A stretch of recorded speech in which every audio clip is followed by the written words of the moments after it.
শুনো, কি হলো? পিছন দিকে কেন ডাকছো? বলছি বুড়িমা জলের তৃষ্ণা পেয়েছে, একটু জলের ব্যবস্থা করে দাও না। চুপ করো তো, এগুলো শোনার জন্য এখানে দাঁড়াই নাই, ঠিক আছে? যত সব গরিব কোথাকার। মানুষ আমাদেরকে দেখে কি বলবে?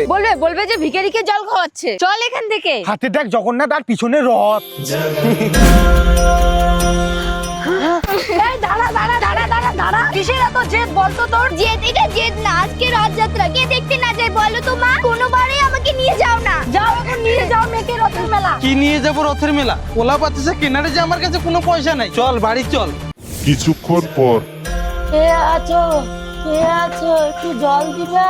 হ্যাঁ, ছোট রথ আর জগন্নাথ ঠাকুর। আরে মা, অতিথিকে এরকম করে কথা না, অতিথিকে সম্মান করতে হয়। হ্যাঁ মা, আমাকে একটু জল দাও।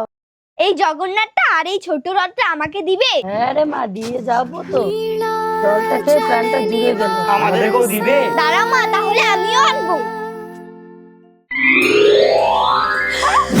এতগুলো টাকা শ্রী জগন্নাথ দেব, তার মানে কি শ্রী জগন্নাথ দেবই আমাদের পরীক্ষা নিতে এসেছিল? জয় শ্রী জগন্নাথ দেবের জয়।